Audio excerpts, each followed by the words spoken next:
দিয়া নাই, মই লৈছোঁ সাময়িক বিশ্ৰাম।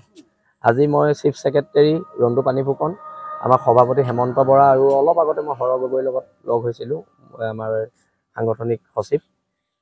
মই প্ৰকৃততে ভাগৰুৱা, মোৰ অকণমান সৰু এটা অস্ত্ৰোপচাৰ কৰাবলগীয়া আছে, কিন্তু অস্ত্ৰোপচাৰটো যিটো হ'ব এইটো ডক্টৰে মানে সদায় সময় দিব নোৱাৰে, এইটো কাইলৈ পাতিব লাগিব কেতিয়া সময় দিব পাৰিব। আৰু মোৰ ভণ্টি ডুবাইত থাকে, তাই কাইলৈ পাবহি, তাই কাইলৈ অসম পাবহি।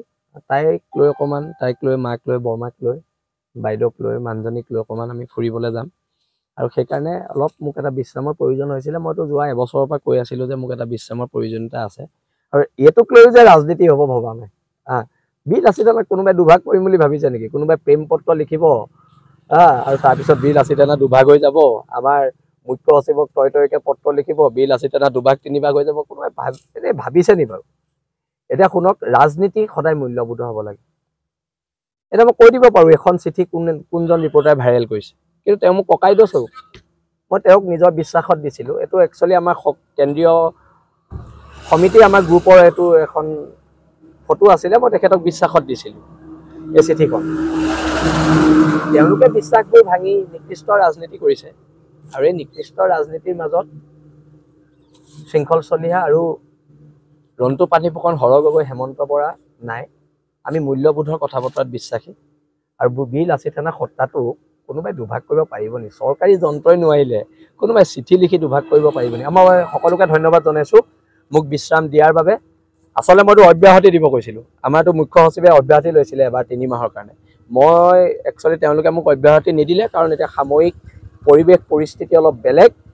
এই সাময়িক পৰিৱেশ পৰিস্থিতিত যিকোনো ধৰণৰ জাতিৰ বিপদ হ'ব পাৰে, আৰু বিপদৰ সময়ত মোক প্ৰয়োজনীয়তা হ'ব পাৰে, মোৰ প্ৰয়োজনীয়তা, তেতিয়া মই ওলাই আহিম। আৰু এতিয়া যিখন যুদ্ধ আমাৰ বাংলাদেশৰ বিৰুদ্ধে যিখন সংগ্ৰাম, এই সংগ্ৰামখন আমাৰ সৈনিকসকলে চলাই যাব। আজি তদুপৰি আজি আমগুৰিতো বহুত আমাৰ সৈনিক যোগদান কৰিছে, আৰু মই প্ৰায় 1 মাহ নহ'লেও 10-15 দিনলৈ মই অলপ অৰুণাচল ফালে ফুৰিব যাম। মোৰ ভণ্টি আহি আছে কাইলৈ, আৰু তাৰপিছত মই আকৌ বীৰ লাচিত সেনাৰ মঞ্চত আমি কেন্দ্ৰীয় সমিতিৰ লগত আলোচনা কৰি মোৰ বিশ্ৰামৰ যিটো 1 মাহৰ কথা মই কৈছোঁ, মই আচলতে 2 মাহ বিচাৰিছিলোঁ, মোক তথাপিতো 2 মাহ নিদিলে, 1 মাহ দিছে। হ'ব, পৰৱৰ্তী পৰ্যায়ত দেখা যাব। কিন্তু আমাৰ এই সত্তাটোক কোনো ভাঙিব নোৱাৰে। মোৰ হাঁহি উঠিছে আৰু পুতৌ জন্মিছে তেওঁলোকলৈ। অসমৰ ৰাইজে জানিব বিচাৰিব, মই কৈ দিলোঁ নহয় গোটেই কথাখিনি।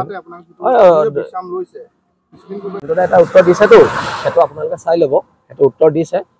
কিন্তু ৰন্তু দা, শৃংখল, হৰ, হেমন্ত দা, আমাৰ প্ৰত্যেক কাৰ্যনিৰ্বাহক, প্ৰত্যেক জিলা সমিতি, শাখা সমিতি, আমাৰ যিটো পৰিয়াল কেন্দ্ৰিক, আমাৰ সংগঠনৰ কোনো নকয় মই, আমি।